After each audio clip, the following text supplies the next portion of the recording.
Irmãos, nós temos conversado aos domingos. Qual é o nome da nossa série?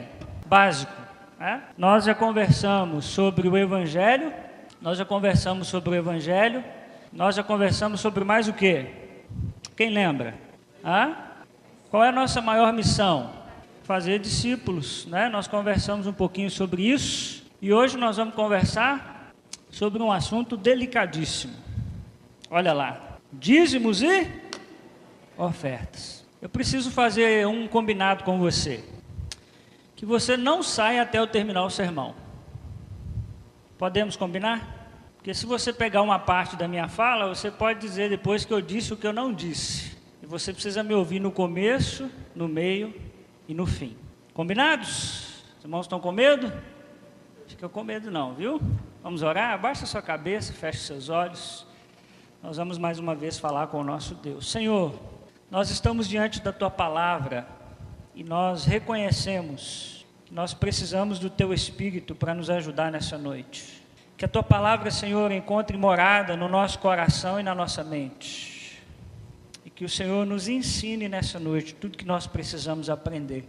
É o que nós te pedimos assim no nome de Jesus Cristo. Amém. E amém. Irmãos, quando nós olhamos para a Bíblia Sagrada, não sei se os irmãos sabem disso, mas a Bíblia fala mais de dinheiro do que da maioria dos outros assuntos. Isso revela a nossa dificuldade em lidar com o dinheiro. Porque se não fosse uma coisa muito difícil para nós, a Bíblia não precisaria falar tantas vezes sobre a questão do dinheiro. A Bíblia fala inúmeras e muitas vezes sobre a questão do dinheiro. E antes de nós falarmos sobre propriamente dízimo, que é uma coisa básica que a gente precisa conversar sobre a nossa fé cristã, eu já queria começar desconstruindo algumas ideias erradas que nós temos sobre o dízimo. A primeira ideia errada que nós temos sobre o dízimo, olha lá comigo, é o quê? Barganha. Tem muita gente que faz do seu momento de contribuição um momento para barganhar com Deus. Eu dou o meu dinheiro, mas Deus precisa me dar alguma coisa em troca, e a partir do momento que Deus não me der alguma coisa em troca, eu paro as minhas contribuições. Isso é uma ideia errada que nós temos sobre o dízimo. Uma outra ideia errada que nós temos sobre o dízimo é a salvação. Eu dou o meu dízimo porque eu vou para o céu. Muita gente ainda tem essa mentalidade de que dar o dízimo é fundamental para você ir para o céu, porque por meio do dízimo você tem a sua salvação. Mas nós sabemos que o único meio de nós sermos salvos é por meio de Jesus Cristo. Muita gente vê no dízimo a oportunidade para autopromoção. Não, eu dou para que os outros vejam, ou eu dou para que no momento oportuno eu diga àquela pessoa que ela não dá também. Autopromoção. Muita gente vê o dízimo como o que, irmãos? Pagamento. Olha, eu dou, eu contribuo, mas eu quero tudo funcionando. Conhece gente assim? Reclama do ar-condicionado, reclama do bebedouro, reclama de tudo. Eu dou, mas eu quero tudo funcionando porque o meu dízimo está aí. Uma outra mentalidade errada sobre o dízimo. Uma outra mentalidade errada é a questão da consciência. Eu dou para não me sentir culpado. Eu não acredito, mas para que eu não me sinta culpado, eu dou o meu dízimo todo mês. Isso é uma mentalidade errada sobre o dízimo. E nós vamos descobrir por que depois. Outra mentalidade errada é por medo de quem? Olha lá, do devorador. Eu preciso dar, porque se eu não dar, eu vou perder tudo que eu tenho. E aí, quem gosta de vender religião, deita e rola, né? Porque diz, se você não trouxer o seu dinheiro, o devorador vai chegar na sua casa, o gafanhoto vai comer os seus bens, vai comer a sua plantação. E aí as pessoas ficam com medo e elas dão, mas isso é uma mentalidade errada, né? Muitas pessoas vão lá em Malaquias, capítulo 3, versículo 10, que é um texto que nós vamos conversar sobre ele, mas é uma mentalidade errada. Nós não temos que contribuir, porque senão o devorador vai entrar na nossa casa. A nossa casa está coberta pelo sangue de Jesus. Os irmãos acreditam nisso? Nosso lar está guardado pelo Senhor. Vamos começar entendendo o que é dízimo. Eu desafio você mais uma vez a anotar principalmente hoje, viu? Olha lá o que é dízimo.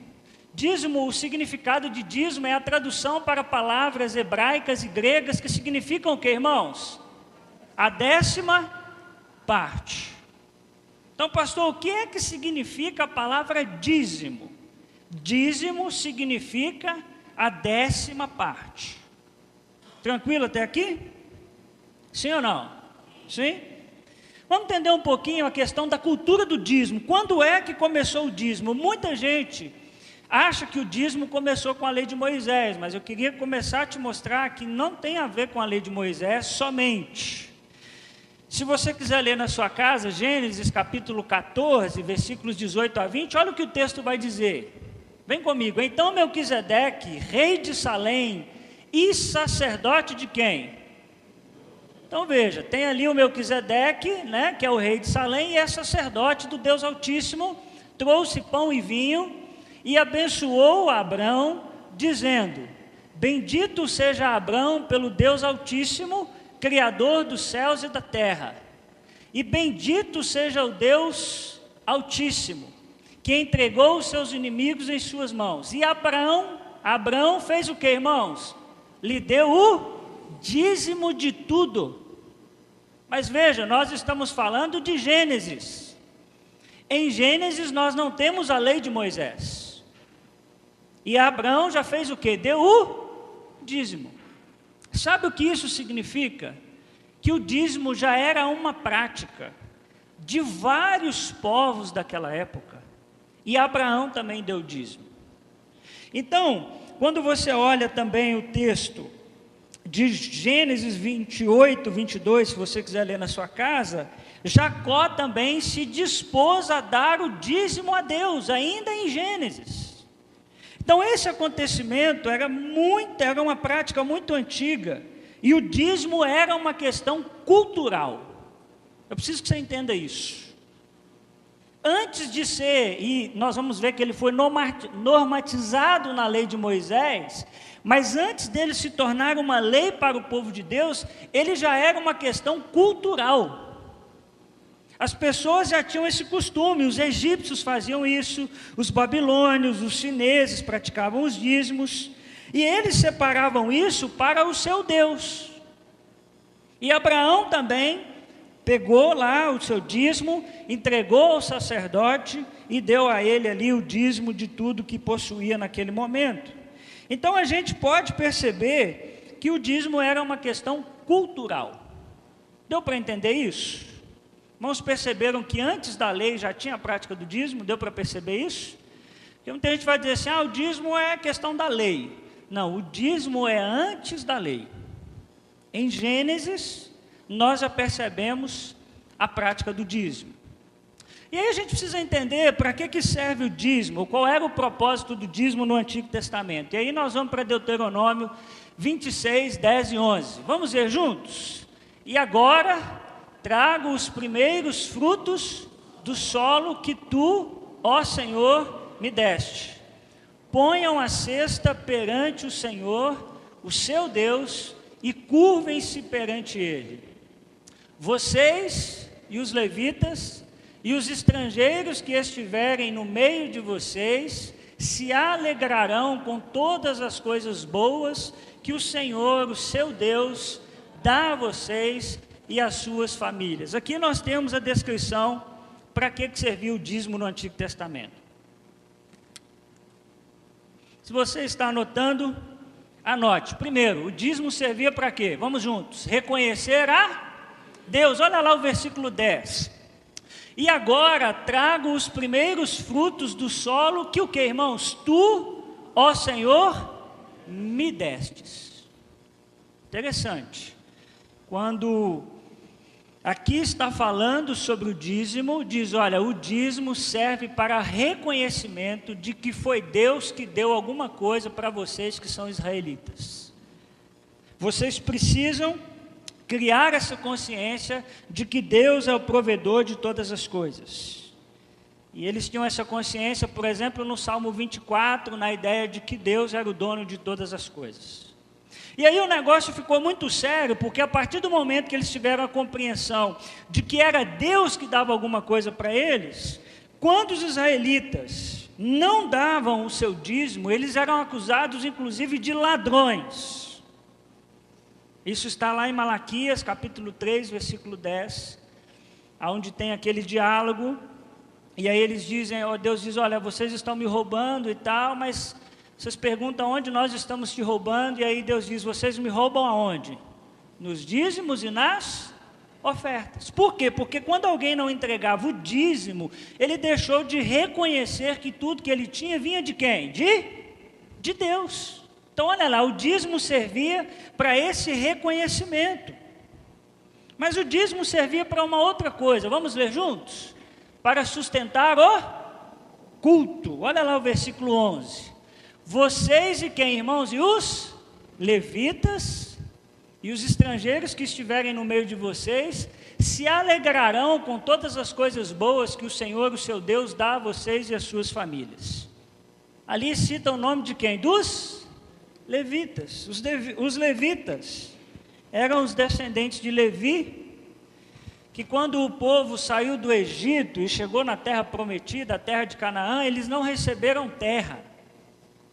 Todas as tribos receberam e eles não. Porque Deus havia separado aquela tribo para cuidar do culto. E todas as outras tribos deveriam se juntar para sustentar a tribo de Levi. Esses eram os levitas, eles eram responsáveis pelo culto. Por isso que de vez em quando você escuta alguém dizendo que é levita, não é levita. Porque levitas eram da tribo de Levi, só por isso.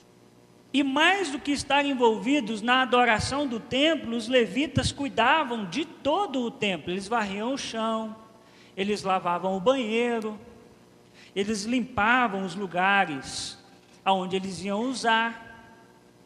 Então, as outras tribos não tinham tempo para fazer isso, eles tinham que plantar, eles tinham que colher. E a tribo de Levi ficou só por conta disso. Então, Deus diz, olha, separa aí 10% para sustentar os levitas e os sacerdotes, que são responsáveis pelo culto.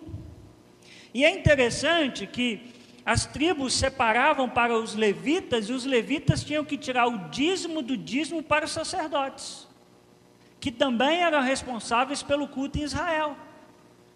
Então o dízimo tinha a ideia de que, olha, Deus nos sustenta, mas também tinha a ideia de, olha, nós precisamos sustentar os nossos irmãos que cuidam do nosso culto. Mas um terceiro propósito do dízimo, você pode ler lá comigo, vamos juntos? É ajudar os pobres, ainda no versículo 11, vocês e os levitas e os estrangeiros que estiverem no meio de vocês. Deus sempre teve uma preocupação com os estrangeiros. Deus sempre teve uma preocupação com os órfãos, com as viúvas, com as pessoas que naquele tempo não conseguiam mais se sustentar. Então esses estrangeiros, os órfãos e as viúvas, eles eram assistidos. Ninguém deveria passar fome em Israel. Como é que isso era feito? Através dos dízimos.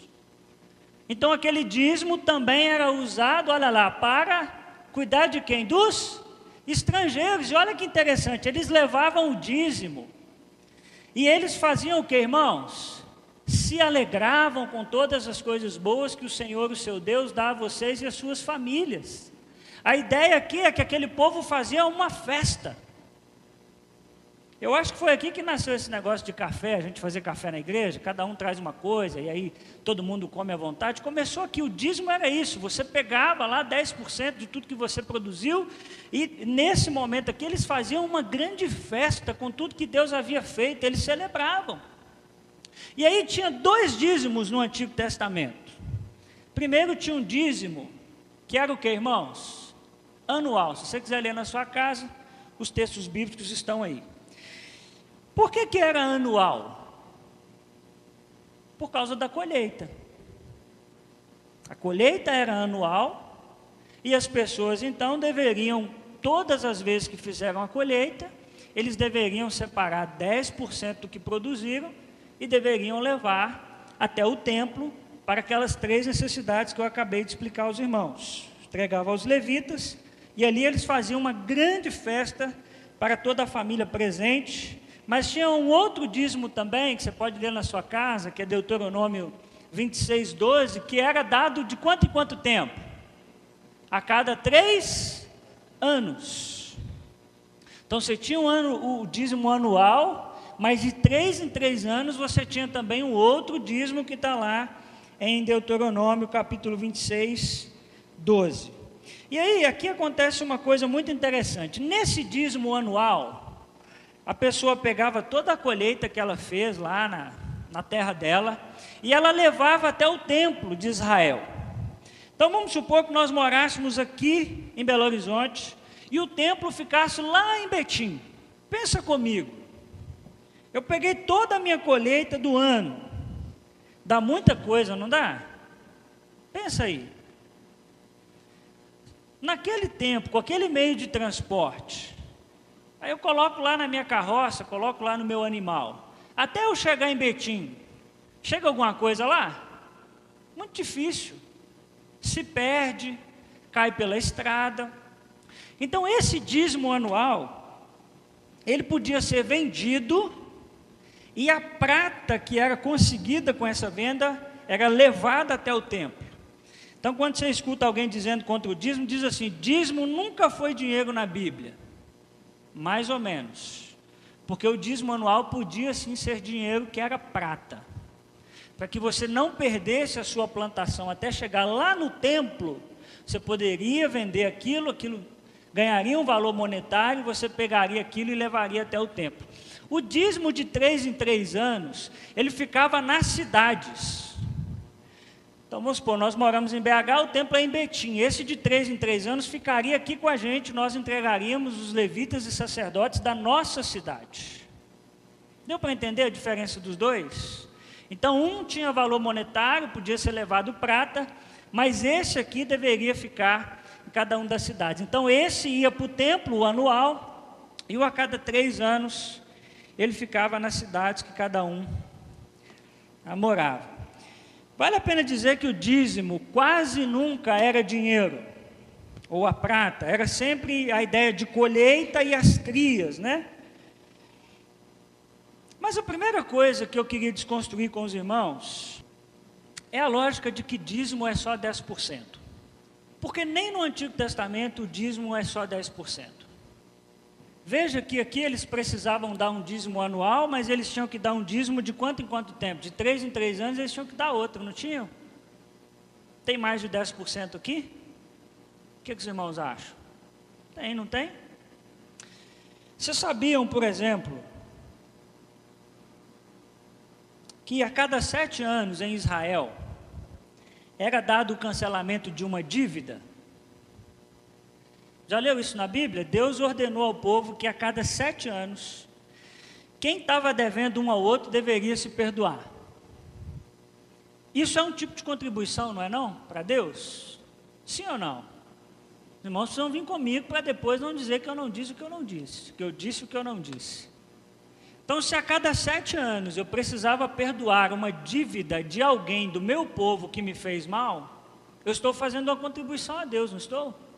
Porque eu estou obedecendo a Deus, e a minha obediência a Deus resulta em um prejuízo financeiro, entre aspas, prejuízo.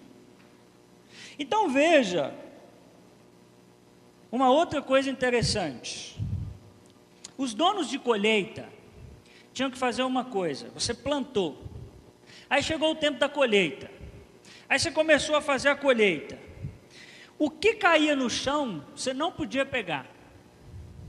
Sabe por quê? Quem deveria pegar aquele no chão? Quem sabe? Os órfãos, as viúvas e os estrangeiros. Perdi dinheiro aí ou não perdi? Vamos pensar do ponto de vista monetário. Perdi. Porque daquilo ali eu tiraria o meu dízimo. Então, teoricamente, eu perdi do que eu ia tirar para o meu dízimo. Os irmãos estão entendendo aonde eu quero chegar? Tem mais do que 10% no Antigo Testamento. Alguns teólogos vão dizer que a ideia é que no Antigo Testamento, se totalizasse tudo que o povo tinha que contribuir, dava em torno de 25% do seu orçamento. O que eu quero dizer com isso? É que desde o Antigo Testamento, nós somos desafiados a sermos generosos. Desde o Antigo Testamento, nós somos desafiados por Deus a sermos generosos, a irmos além do que nos é pedido. Mas o que nos importa é o dízimo no Novo Testamento, sim ou não? Sim ou não, irmãos? O dízimo no Novo Testamento. Só que antes da gente entender o dízimo no Novo Testamento, nós precisamos entender algumas coisas. Os irmãos sabem que nós temos na Bíblia 2 alianças. Quais são essas 2 alianças? Como é que elas se chamam? Antiga aliança, não é? E nova aliança. Ou que a gente vai chamar de Antigo o quê? Testamento e Novo Testamento. Por que chama Antigo Testamento? Porque ele fala a respeito de uma antiga aliança que Deus tinha com o povo de Israel. E o Novo Testamento fala de uma nova aliança que Deus fez com o seu povo. Olha na antiga aliança, o que nós temos regendo a antiga aliança? Lê comigo aqui. Primeiro é o quê? Lei, templo, sacerdote. Isso era o que movia a antiga aliança. O povo de Israel tinha uma lei que os normatizava, que os direcionava. Eles tinham um templo aonde eles serviam a Deus, aonde eles prestavam os seus sacrifícios, e eles tinham sacerdotes, levitas, que eram homens do templo para prestarem os sacrifícios a Deus. Olha lá, Hebreus capítulo 9, versículo 1 vai nos dizer: ora, a primeira aliança tinha regras para a adoração e também um tabernáculo, que irmãos? Terreno. Hebreus vai dizer, olha, a antiga aliança tinha os seus mecanismos de funcionar, mas nós vivemos sobre a nova aliança. O que temos na nova aliança? Lê comigo aqui. Jesus. Nós não temos mais lei, nós não temos mais templo e nós não temos mais sacerdote. Agora nós temos uma pessoa que é Jesus de Nazaré. Nós não somos mais salvos pela obediência à lei, nós não precisamos mais do templo para trazer os nossos sacrifícios e nós não precisamos mais de um sacerdote para nos representar diante de Deus. Mas a pergunta que a gente se faz e que você pode me fazer é o seguinte: pastor, nós vamos arrancar o Antigo Testamento fora e nós vamos rasgar ele então? Não. Pastor, o Antigo Testamento então não serve para mais nada? Não, não é isso que eu estou dizendo. Quando nós vamos para leis do Antigo Testamento, nós temos que entender 3 coisas. Nós temos leis no Antigo Testamento que são o quê, irmãos? Morais, outras que são o quê? Civis e outras que são o quê? Cerimoniais. O que isso quer dizer? O que é lei moral? Uma lei moral: não matarás, não furtarás, não adulterarás. São leis que diziam respeito à moral do povo de Israel. O que são leis civis? Bom, o povo de Israel não tinha uma constituição que os regia. Era Deus que dava essas ordens para o povo de Israel. Tanto que, às vezes, você vai lá para Números, você vai para Levítico, você começa a ler umas coisas do tipo assim, ó: se alguém roubar o seu jumento, a consequência é X. Já leram isso na Bíblia? Ó, se alguém fizer tal e tal coisa, a consequência é Y. Por quê? Porque eram leis o quê? Civis. E outras leis eram leis o quê? Cerimoniais. Leis cerimoniais do tipo sacrifício. Cada pecado tinha um animal que tinha que ser oferecido. Como é que funcionava o culto? Tinha normas de como funcionava o culto. Qual é a grande questão que a gente precisa entender? Lê comigo aqui. Cristo cumpriu o quê? As leis cerimoniais. Veja bem, as leis morais nós precisamos obedecer. Não matarás. É bom ou não é? Isso legisla sobre toda a humanidade por todas as épocas. Isso é uma lei moral. Você não cobiçar a mulher do seu próximo. É bom ou é ruim? Lógico que é bom, né? Isso normatiza, isso coloca normas. Leis civis, nós somos a nação de Israel? Não, nós não obedecemos mais às leis civis do Antigo Testamento. Das leis civis e das cerimoniais, o que nós fazemos é extrair princípios. Mas a Bíblia é muito clara de que Cristo já cumpriu as nossas leis cerimoniais. É por isso que eu não peço mais para você trazer um cordeirinho aqui no domingo à noite, para que a gente sacrifique o seu pecado. É por quê? É porque as leis cerimoniais, elas já foram cumpridas. Olha lá o que João, eu não coloquei o texto aqui, mas é Hebreus vai nos dizer, nos capítulos 9 e 10, nos deixar muito claro, que todas as cerimônias do Antigo Testamento, elas foram cumpridas em Cristo Jesus. Todas essas cerimônias, irmãos, eram o que Hebreus vai chamar de sombras do que havia de vir. Mas quando Jesus Cristo veio, a palavra diz que Ele é a luz. Nós não precisamos mais ir atrás das sombras, dos sacrifícios, porque Cristo Jesus já veio, já pagou a nossa conta, já morreu no nosso lugar, e nós agora vimos a luz. Isso é bom, não é?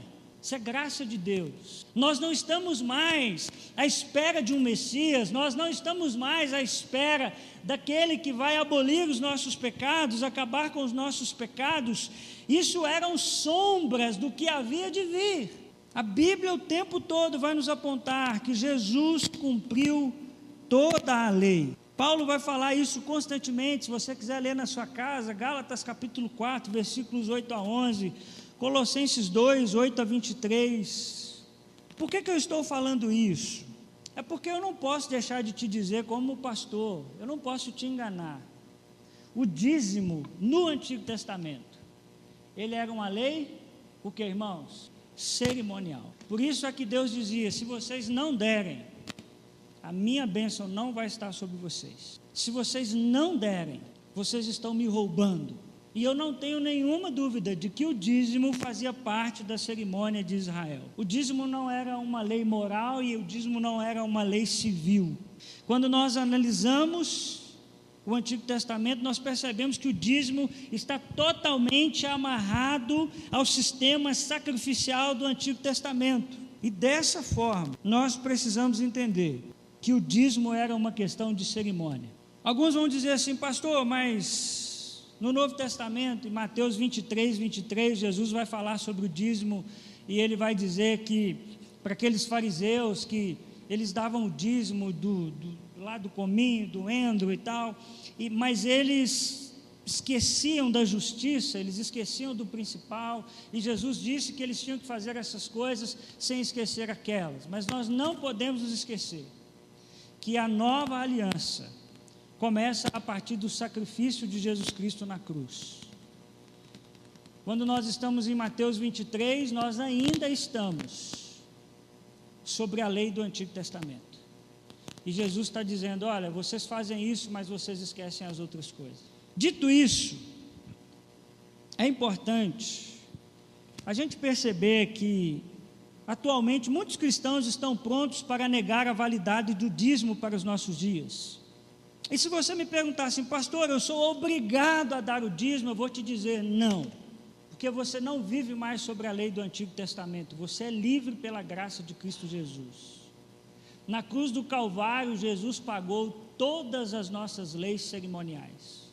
Mas o que eu quero dizer é que muitas vezes nós questionamos o dízimo não porque nós queremos dar mais, mas porque nós queremos dar menos. Eu nunca vi ninguém brigando por causa de dízimo porque queria dar mais. Todos esses anos que tenho de igreja eu ainda não vi, pastor, isso aí está errado, eu não quero dar 10% não, eu quero dar muito mais do que 10%, isso revela o nosso coração em relação à questão do dinheiro, e aí isso revela que nós precisamos reavaliar a nossa conversão, a nossa caminhada com Deus, porque o cristão reconhece que não apenas 10% do seu salário pertence a Deus, mas todos os seus bens. O verdadeiro cristão faz planejamentos financeiros para não gastar em coisas supérfluas, a fim de poder contribuir com o maior número possível de pessoas para o reino de Deus voluntariamente. Ora, se a ideia do Antigo Testamento era que o dinheiro arrecadado no templo fosse para honrar a Deus, fosse para sustentar o culto, e fosse para ajudar os pobres, eu lhes faço uma pergunta, essas ideias estão presentes no Novo Testamento? Sim ou não?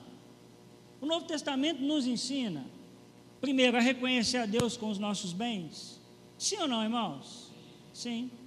O Novo Testamento nos ensina a sustentar o culto? Sim. Sim.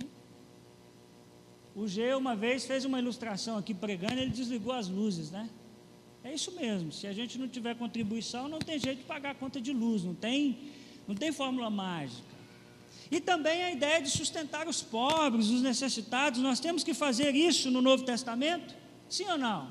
Sim. Sabe qual é a diferença? É que agora a gente não faz mais porque a gente tem medo de Deus. A gente não faz mais porque a gente está barganhando com Deus. A gente não faz mais porque, se eu não fizer, Deus não vai me abençoar. Nós temos agora uma nova lei, e a nova lei de Jesus é o amor. Eu contribuo porque eu amo. Olha lá o que o texto de João 13:34 vai dizer: um novo mandamento lhes dou. Que novo mandamento é esse, irmãos? Amem-se o quê? Uns aos outros, como eu os amei. Vocês devem amar-se uns aos outros. Essa é a lei que nos rege no Novo Testamento. Nós contribuímos porque nós nos amamos.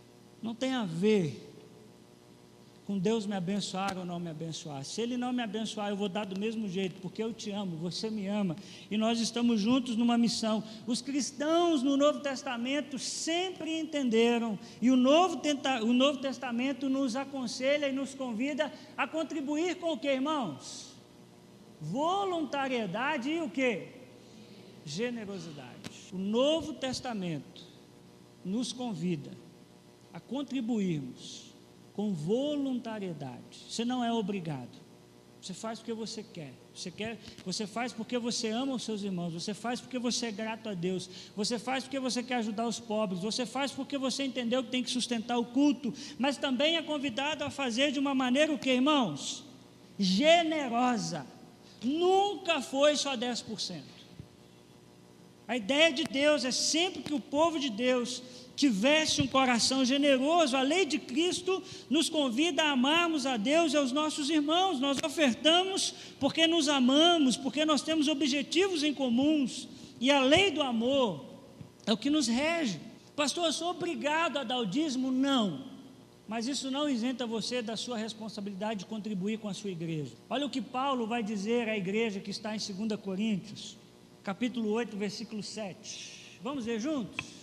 Todavia, assim, em tudo, na fé, na palavra, no conhecimento, na dedicação completa e no amor que vocês têm por nós, olha lá, destaquem-se também neste privilégio de contribuir. Paulo está dizendo, olha, busquem se destacar na fé, na palavra, mas não se esqueçam de se destacar no privilégio. Não é obrigação, é privilégio que vocês têm de contribuir. Todo cristão no Novo Testamento é convidado a trazer ao Senhor voluntariamente e generosamente, não por obrigação, não porque se não der Deus não vai abençoar, mas porque a lei que nos rege é o que, irmãos? O amor. E eu queria te dar 4 princípios de como você deve contribuir à luz do Novo Testamento. Eu vou te dar 4 P's. Primeiro, como contribuir no Novo Testamento? Vamos ver juntos? Prioridade.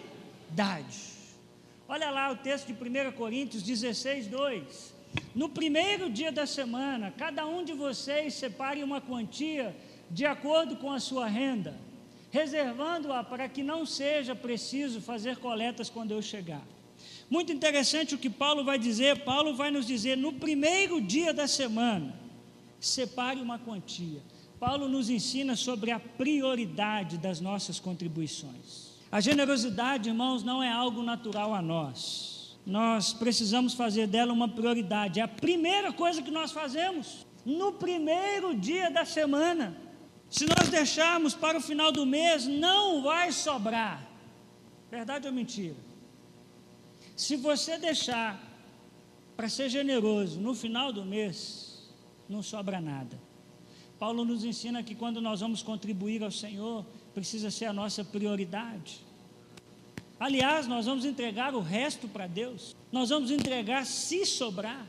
Paulo diz, olha, no primeiro dia da semana, separe uma quantia, coloque isso como uma prioridade. Olha o que esse autor vai dizer, ele vai dizer, olha, que a generosidade, ela deve ser premeditada, calculada, designada e emancipada do ativo financeiro pessoal. A generosidade deve ser premeditada, calculada. Ela precisa entrar no seu orçamento financeiro que você tem lá na sua casa. Se você esperar sobrar, você nunca vai ter. Quer ver um outro princípio de contribuição no Novo Testamento? É a periodicidade. Quem tem língua presa é terrível. Olha lá, no primeiro dia, dá o que, irmãos? Semana. A ideia de Paulo é algo que é constante. Primeiro dia da semana aqui, domingo. Separe, cada um de vocês separe uma quantia. Interessante, Paulo está dizendo, toda semana, exercite a sua generosidade. Toda semana, contribua. Paulo vai nos dizer que é de acordo com o que recebe, né? Quantia, de acordo com o que, irmãos? Com a sua renda. Interessante o que Paulo está dizendo, né? Nós contribuímos com frequência de acordo com a nossa renda.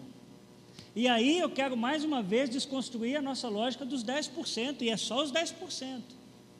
Paulo está dizendo, de acordo com a sua renda, seja generoso. Outra coisa que o Novo Testamento nos ensina é sobre o quê? Porcentagem, olha lá, quantia de acordo com a sua renda.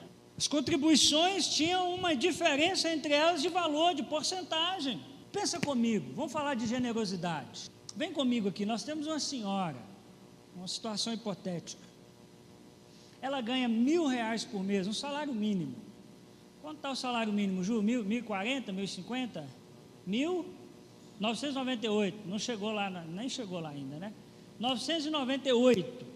E porque ela tem um coração muito generoso, ela tira todo mês R$150 e ela contribui. Quanto sobrou para ela viver aí? Faz a conta aí para mim. 998 menos 150, 748, é isso? 848, tá bom, sobrou isso aí. Mas nós temos também um grande empresário que ganha R$30.000. Quanto é o dízimo dele? Quanto deveria ser pela lei? R$3.000, certo? Quanto sobrou para ele viver? R$27.000. Te pergunto, quem foi mais generoso? Quem vai viver com mais dificuldade? Possivelmente a senhora. Por isso que o Paulo vai dizer que as nossas contribuições são de acordo com a nossa porcentagem. Sabe o que Paulo está dizendo? É que tem muita gente que deveria dar mais do que 10% e não dá, porque não é generoso. Paulo diz que nós devemos dar de acordo com aquilo que nós recebemos. Meu irmão, se Deus tem te abençoado, abençoe. Não fique preso à lei. Mas sabe o que Paulo também vai nos ensinar? Nós devemos dar com o que, irmãos? Com prazer. Olha lá, 1 Coríntios 16, 2. No primeiro dia da semana, cada um dê. E ainda nesse outro texto, que é 2 Coríntios 9, 7, Paulo vai dizer, cada um dê conforme determinou em seu coração, não com pesar ou por obrigação, pois Deus ama o que dá com alegria. Mas olha o que Paulo vai dizer, cada um dê. Quem é que tem que contribuir na igreja? Diz aí para mim. Todo mundo. Todo mundo. O rico, o pobre, todo mundo, cada um dê. Com prazer, com gratidão no seu coração, porque é Deus que tem nos sustentado. Timothy Keller vai dizer uma coisa muito interessante. Olha o que ele vai dizer. Deveríamos considerar o dízimo como o padrão, o que, irmãos? Vai dando final de sermão, os irmãos vão ficando tristes, vão lá, vai. O padrão o quê? Mínimo. Mexendo no seu bolso, você fica chateado, né? Tira o escorpião aí, Zé. Deveríamos considerar o dízimo como o padrão mínimo de contribuir e buscar ir além do dízimo. É um privilégio investir o quanto podemos Em suma, o dízimo não é uma regra, mas ele é uma direção. É isso que eu acredito, meus irmãos. O dízimo é o nosso ponto de partida, porque a generosidade não usa calculadora. A generosidade dá conforme pode. Nós deveríamos colocar o dízimo como um padrão mínimo, porque tudo que nós temos vem das boas mãos de Deus. Pastor, então deixa eu entender um negócio. Se eu dou os 10%, eu tenho que parar? Não é isso que eu ensinei para os irmãos. Porque não existe nenhum problema de você dar oferta voluntária, rotineira e proporcional a 10% do seu ganho. Sabe por quê? Olha lá o que Paulo vai dizer. Vamos ler juntos? Cada um contribua segundo propôs no seu coração, não com tristeza ou por necessidade, porque Deus ama ao que dá com alegria. Você está dando 10% com alegria? Glória a Deus, Deus te abençoe. Você não está pecando não, pode ficar tranquilo. Cada um contribua conforme determinou no seu coração. Eu determinei 10%. Ok. Os irmãos estão entendendo o que eu estou dizendo? Eu não estou te desestimulando a contribuir, muito pelo contrário. Eu estou querendo que você pense se os seus 10% são generosos. E eu estou chamando a você a responsabilidade, que hoje não entrega nem 10%, a sua responsabilidade como membro. Mas eu não tenho a coragem de dizer que você está roubando de Deus, eu não acredito nisso. Eu não acredito que se você não der, você está roubando de Deus. A lei que nos rege não é essa mais. Eu acho que quando você não contribui, você não está amando, e por isso você está pecando. Se você pode e não contribui, você está pecando. Porque nós assumimos o compromisso uns com os outros, de nos ajudarmos. Quando você aceitou ser membro da IBCP, você assumiu esse compromisso, sim ou não? Você assumiu. Mas eu não vou dizer para você que se você não dá, você está roubando de Deus, que o gafanhoto vai entrar na sua casa e vai comer a sua despensa. Eu te abençoo, meu irmão, em nome de Jesus.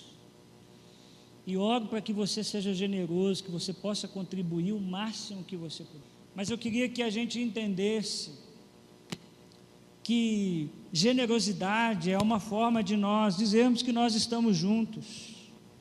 Irmãos, Deus tem nos abençoado tanto como igreja, nós temos crescido tanto. Olha para o seu lado aí como é que os nossos bancos estão cheios. Nós precisamos de recursos financeiros para isso aqui funcionar. Quando você contribui, você está dizendo, olha, nós estamos juntos. Eu acredito nessa missão, eu acredito no Vida Solidária, eu acredito nos caminhos que a igreja está sonhando, eu quero investir em missionários. Quanta gente nós temos nos nossos cultos, quantas cidades a IBCP está alcançando. Nós temos gente aqui de Betim, de Contagem, nós temos gente de Sabará, de Ibirité, tem de onde mais? Tem mais alguém aqui de fora dessas cidades? Tem? Mas só aqui eu falei 4. Olha onde nós estamos chegando, nós precisamos de recursos. Então o que eu queria que você entendesse é que a ideia da Bíblia Sagrada é sobre generosidade. Aí acaba um negócio que alguém diz assim, pastor, é do bruto ou é do líquido? Meu irmão, você não entendeu. Do bruto ou do líquido, você está contando centavos. É com alegria. O que você quer dar com alegria? Você que hoje contribui com seus 10%, você está sendo generoso? Se não, meu irmão, contribua mais. Deixa eu dizer uma coisa com muito carinho, você não pode dar 10%, dá o que você pode. A lei de Cristo é essa. Quanto você pode hoje? Cada um dê. Mas dê, participe. Porque a lei que nos rege não é a lei do Antigo Testamento, é a lei de Cristo.